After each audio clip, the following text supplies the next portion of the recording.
मैं किसी भी इंसान को 25 या 30 सेकंड के लिए गायब कर सकती हूँ, कम से कम इतनी शक्ति तो है मेरे पास।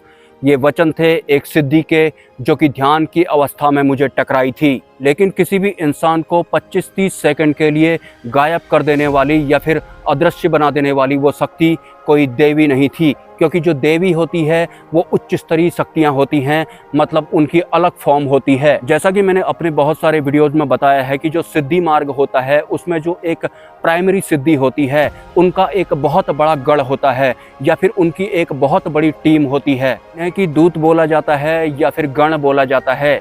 तो जो प्राइमरी सिद्धि होती है, जो मुख्य सिद्धि होती है, जो अपने किसी साधक का काम बनवा रही होती है, तो उस सिद्धि के अंडर में जितने भी दूत गण होते हैं वो उस साधक के काम बनाने में सहायक का काम करती हैं, या फिर रास्ते में अगर कोई अड़चनें आ रही होती हैं तो वो उन अड़चनों को दूर करने का काम करती हैं।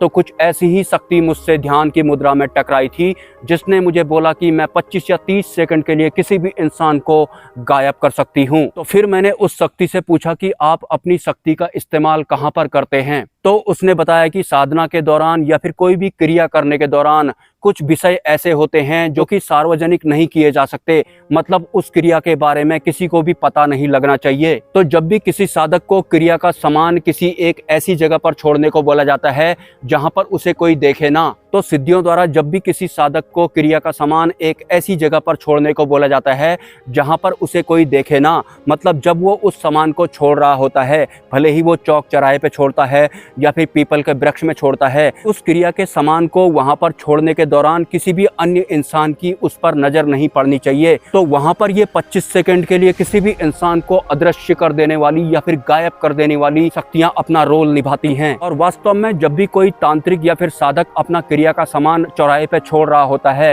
तो उसे वहां कोई भी नहीं देख पाता है। और अगर चौराहे में बहुत ज्यादा भीड़ होती है तो ये 25-30 सेकंड के लिए उस साधक को या फिर उस इंसान को बिल्कुल अदृश्य कर देती हैं, ताकि क्रिया का सामान छोड़ते वक्त उस साधक पर या फिर उस इंसान पर किसी की भी नजर ना पड़े। सिद्धि की सहायक शक्ति या तो उस इंसान को 25-30 सेकंड के लिए अदृश्य कर देती है या फिर गायब कर देती है, या अगर उस स्थान पर बहुत ज्यादा भीड़ लगी हुई है तो 25-30 सेकंड के लिए उन सभी की नजरों को बांध देती है, जिस वजह से उस तांत्रिक पर या फिर उस साधक पर पूरे भीड़ की ही नजर नहीं पड़ती है जो कि वहां पर क्रिया का सामान छोड़ने आया होता है। मतलब जो प्राइमरी सिद्धि होती है, जो देवी स्वरूपा होती है, उसने अपनी सहायक शक्ति को या फिर दूत को सिर्फ ये काम दिया होता है कि अगर मेरा कोई साधक कोई सामान कहीं पर छोड़ने जा रहा है तो उस पर उस वक्त किसी की भी नजर ना पड़े, उसकी नजर बांधने का काम तुम्हें करना है। ये काम 25 या 30 सेकंड के लिए इंसान को अदृश्य बनाने वाली उस शक्ति को दिया गया है, और ऐसा उसने ध्यान की अवस्था में मुझे बताया था। वैसे जो सिद्धियां होती हैं या फिर उनके जो दूत गण होते हैं,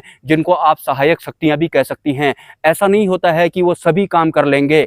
उनके काम करने के या फिर उनके ऑरा के हिसाब से भी उनके कार्य करने की क्षमताएं होती हैं। जैसा कि मुझे उस सहायक शक्ति ने साफ साफ बताया कि मैं सिर्फ 25 या 30 सेकंड के लिए किसी भी इंसान को अदृश्य कर सकती हूँ, मतलब गायब कर सकती हूँ। इससे ज्यादा की पावर अभी उस शक्ति में नहीं थी, और ना ही वो देवी स्वरूपा थी। वो सिर्फ एक सहायक शक्ति थी जो कि किसी सिद्धि के अंडर में काम करती थी या फिर है। एनीवेज, थोड़े दिन पहले मुझे एक कमेंट आया था कि जब आप अपने हाथों को ऐसा और ऐसा करते हैं तो मुझे देवानंद की याद आती है। मरे हुए लोगों से मेरी तुलना करना आपको बंद करना है। मरे हुए लोगों के ना तो आपको गाने सुनने हैं और ना ही आपको उनकी फिल्में देखनी है। मरे हुए लोगों के ज़्यादा से ज़्यादा आप भजन सुन सकते हैं, या फिर कोई आध्यात्मिक व्याख्या उनके द्वारा की गई है तो आप वो जरूर सुन सकते हैं। वैसे तो श्री कृष्ण ने यह भी बोला था कि जो मरे हुए लोग होते हैं, मतलब जो पितृ होते हैं, उनको भी नहीं पूजना चाहिए। अगर आपके कोई सवाल हैं तो आप मुझे कमेंट कर सकते हैं, और अगर आप इस चैनल को सपोर्ट करना चाहते हैं तो इसी वीडियो के कमेंट सेक्शन में आपको एक UPI ID मिल जाएगा, और कम्युनिटी पोस्ट में आपको एक QR कोड मिल जाएगा। स्वेच्छा से आप सपोर्ट कर सकते हैं, कोई ज़बरदस्ती नहीं है। मिलते हैं नेक्स्ट वीडियो में। ब्रह्मा, विष्णु, महेश, जय मां पराशक्ति।